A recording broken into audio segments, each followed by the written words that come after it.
Hola, si quieres aprender junto a nosotros de este maravilloso mundo que es la odontología, súmate a la comunidad de AM Odontodu. Pretendemos ofrecerte una herramienta educativa con contenido odontológico generalizado y ayudarte a que escales en tu camino al éxito. El tema de la caries dental lo dividiremos en 2 programas. Allá vamos con la parte número 1, donde veremos qué es la caries dental, cómo diagnosticarla y los diagnósticos por intuición, comparación, raciocinio, hipótesis, terapéutico o de Offerland, así como los métodos subjetivos y objetivos. La caries dental es un proceso o enfermedad dinámica crónica que ocurre en la estructura dentaria en contacto con depósitos microbianos y debido al desequilibrio entre la sustancia dental y el fluido de la placa circundante, dando como resultado una pérdida de mineral de la superficie dental, cuyo signo es la destrucción localizada de los tejidos duros. Es una de las enfermedades de mayor prevalencia, afectando a más del 90% de la población. Se clasifica como una enfermedad transmisible e irreversible. Su incremento se ha asociado al desarrollo social y a las variaciones de los hábitos dietéticos en las poblaciones. Su comportamiento presenta variaciones entre países, influyendo factores como sistema de salud existente, cultura, hábitos de alimentación, economía y medio ambiente. ¿Cómo diagnosticamos la caries dental? El diagnóstico es el conocimiento de los signos que presenta una enfermedad a través de síntomas que presenta el paciente, es decir, el juicio por lo que se afirma la presencia de un proceso morboso y se distingue de los que pudieran guardar analogías y se llega entonces a reconocer a través del disfraz de lo que pretende ocultarse. Son 2 pilares fundamentales de los que se sustenta la odontología en general, el diagnóstico y el tratamiento, siendo el primero más importante, pues de este depende el segundo. Será más apto quien sea capaz de dominar los recursos para hacer un buen diagnóstico, pues de ello depende el éxito del tratamiento curativo y rehabilitador. Para llegar a hacer un diagnóstico de las enfermedades bucales, es necesario conocer características y métodos determinados que pudiéramos resumirlos en diagnóstico por intuición, diagnóstico por comparación, diagnóstico por raciocinio y diagnóstico por hipótesis terapéutico o de Offerland. El diagnóstico por intuición se hace por el conjunto de síntomas de determinada enfermedad sin razonamiento previo. Es muy difícil y exige una gran experiencia, pues se presta a muchos errores, salvo en ciertos casos de lesiones muy obvias o cuando se puede observar a simple vista todos los datos suministrados por todos los medios de exploración. Se le puede llamar también diagnóstico directo.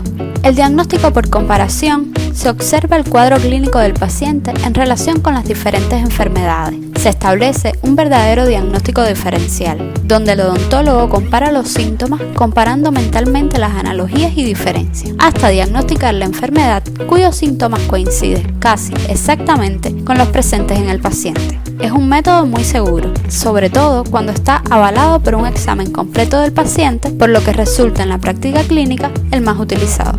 Para este diagnóstico se recurrirá a este método solo si el odontólogo es incapaz de llegar a través de los medios anteriores, por no encontrar enfermedad cuyo cuadro sintomático corresponde al del paciente.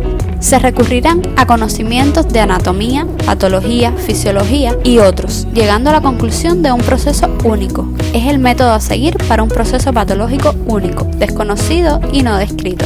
El diagnóstico por hipótesis, terapéutico o de Offerland será cuando el odontólogo no puede llegar a un diagnóstico. Necesitará entonces el planteamiento de una hipótesis que será aceptada o rechazada según el curso de la enfermedad o el resultado del tratamiento. Se debe evitar caer en este método y de ser necesario utilizarlo es importante seguir el curso insistiendo repetidamente en la observación y el estudio de la enfermedad para poder llegar entonces a formular un diagnóstico definitivo. Cuando se realiza un diagnóstico se debe procurar que sea completo, que abarque todos los puntos principales del proceso patológico que presenta la enfermedad. Para ello se deben incluir 4 fases imprescindibles. La primera, el diagnóstico sintomático o clínico, que se basa en las características principales de determinado caso clínico. El segundo, el diagnóstico patológico o lesional, determinando el sitio y la naturaleza original de la lesión. El tercero, el diagnóstico fisiológico o funcional, que se refiere a la forma de originarse la perturbación funcional. Y el cuarto, el diagnóstico etiológico o causal, que precisa la causa específica de la enfermedad en cuestión. Los medios diagnósticos, en términos generales, son investigación y exploración completa y detallada de los síntomas, su identificación y reconocimiento, y su interpretación confiriendo el valor semiológico que le corresponde. Pueden ser además los medios diagnósticos subjetivos u objetivos. El método subjetivo será eficaz a través del interrogatorio, a través de preguntas hábiles que llegan a síntomas subjetivos presentes en el paciente, pues estos no se pueden percibir directamente y solo nos serán referidos. El interrogatorio es importante, definiendo si el dolor es espontáneo, o sea que no necesita estímulo para su aparición, o si en cambio es provocado, que aparece ante la presencia de un estímulo. Podemos ver también si es permanente o pasajero, agudo o sordo, así como su localización. En un interrogatorio como este, podríamos llegar a la conclusión si el dolor es dentinal, localizado y agudo de corta duración, que desaparece al retirar el estímulo, o pulpar, o sea, difuso, sordo, pulsátil y de larga duración y que no desaparece al retirar el estímulo. Es importante en la anamnesis dirigir las respuestas del paciente, dándole a elegir entre las alternativas que podamos llegar a un diagnóstico. En caso de dolor, no es recomendable preguntar solo si le duele o no o la intensidad de este. Es necesario enfocar el interrogatorio en: ¿le duele al comer? ¿Le duele al masticar? ¿Le duele al ingerir alimentos fríos o calientes? En caso afirmativo, ¿a cuál le duele más? ¿Le es posible encontrar un punto donde al presionar se le duela? ¿Siente dolor en la mandíbula, el ojo o el oído? En muchas ocasiones, tras las respuestas del paciente, es muy fácil el diagnóstico, pero podría darse el caso que resulte complicado llegar a él. Por otra parte, los medios objetivos son la exploración o examen físico. Proporcionan los signos y síntomas objetivos y se realizará con el sentido de la vista, tacto, olfato y oído. Además, la inspección o examen visual, que es el método más completo y ordenado. Para el examen bucal, la observación clínica ha demostrado ser muy retributiva. El dominio de esta habilidad tiene dos componentes: la experiencia al examinar los tejidos y el registro constante de lo normal y las desviaciones más pequeñas de la normalidad. El convertirse en un buen observador exige la habilidad para señalar diferencias sutiles en la calidad y textura de los tejidos. En el examen directo de los dientes individuales, lo primero que se realiza es la inspección y la percusión. En la inspección, con el auxilio del explorador y la vista, se determina la localización y la extensión, así como la profundidad de la lesión coronaria, la relación que puede existir entre la caries y la pulpa dentaria y la consistencia del tejido. Asimismo, la vista da una idea sobre la coloración del diente, signo este que sirve para la guía de la consecución del diagnóstico. La palpación y la percusión se realizan por medio de golpe moderado con el dedo primero y luego con el mango de algún instrumento como el espejo. Es preciso una presión digital ligera antes de percutir. Puede hacerse en sentido vertical u horizontal. Lograremos detectar la movilidad y la reacción dolorosa. Por otra parte, la palpación brinda información de aumento de volumen, así como la localización y la consistencia. Para el diagnóstico de las patologías pulpares y periapicales es necesario conocer las variaciones de la vitalidad de la pulpa. Como medio auxiliar podemos utilizar las pruebas térmicas, eléctricas y de la cavidad o fresado. En las dos primeras es recomendable comenzar aplicándolas sobre los dientes vecinos. Involucramos luego el diente en duda y volvemos entonces otra vez a los dientes vecinos, obteniendo de esta forma el umbral del dolor y con esto una respuesta más acertada. Debemos tener en cuenta que no todos los pacientes darán un resultado fidedigno. Los pacientes con temor al odontólogo reaccionarán de manera exagerada, lo que suele confundir al profesional.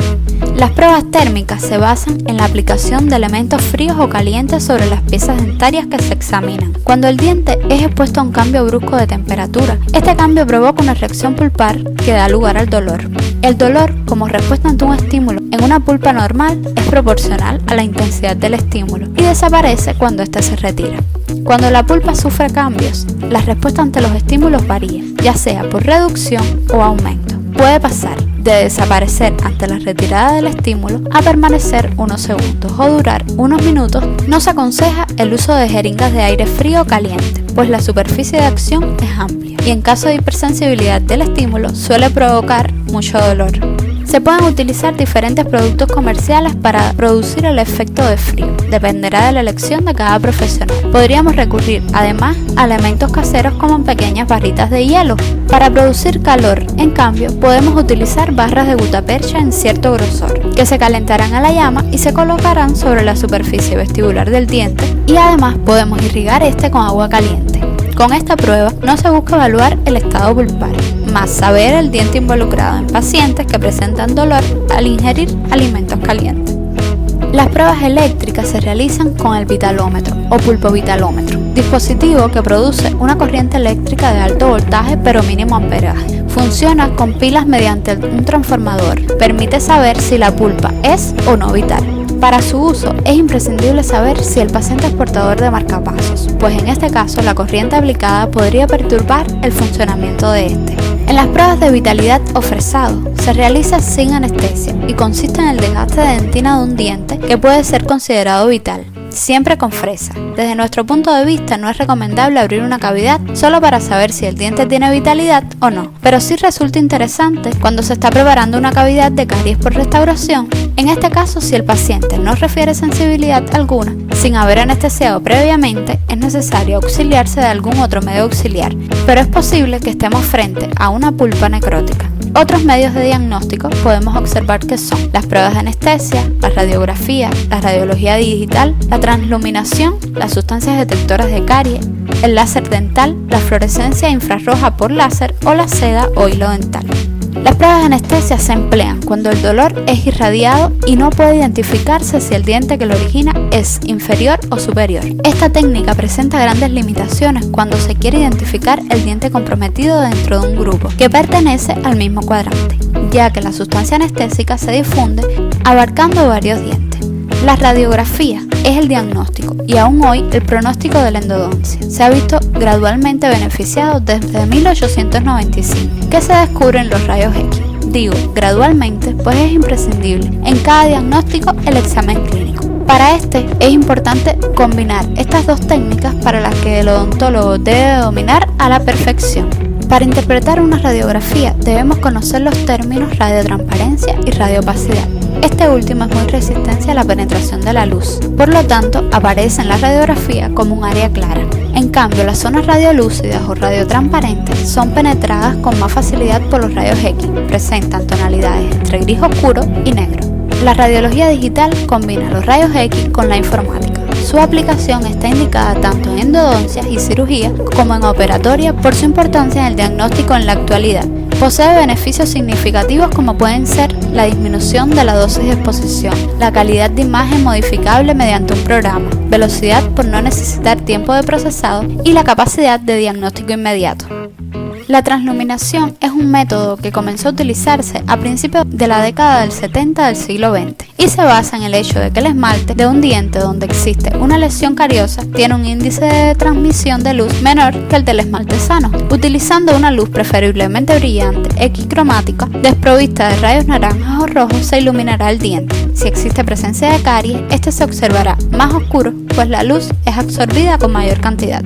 Todos estos métodos de diagnóstico los encontrarán en www.amodontoduo.com. Están además las sustancias detectoras de caries. Por debajo del esmalte sano muchas veces persisten restos de dentina cariada, que son difíciles de percibir a la vista e inaccesibles a la instrumentación. Los restos de dentina infestada, con su contenido de microorganismos, presentan una causa importante de irritación pulpar. Aquí entrará a jugar un papel determinante las sustancias reveladoras de caries, que mostrarán al profesional los restos de estas para poder realizar una limpieza total de la cavidad. Además, el láser dental. Existen alteraciones a nivel del esmalte difíciles de diagnosticar. Este método nos permitirá no solo hacer, sino también realizar tratamientos mínimos invasivos, conservando una mayor parte de la estructura dental. En 1998 se desarrolló el equipo de láser portátil que mide el incremento de la fluorescencia del tejido dental afectado por caries cuando se aplica sobre él una luz láser con una longitud de onda de 655 nanómetros. Ha recibido el nombre de Diagnodet por su manejo y transporte especialmente práctico. Cuando se usa seda dental entre los dientes y ésta se deshilacha, es posible que exista una lesión cariosa, con bordes cortantes en regiones interproximales, no siendo el método más eficaz en lesiones incipientes. Te dejaremos la guía de esta y todas las clases en www.amodontoduo.com.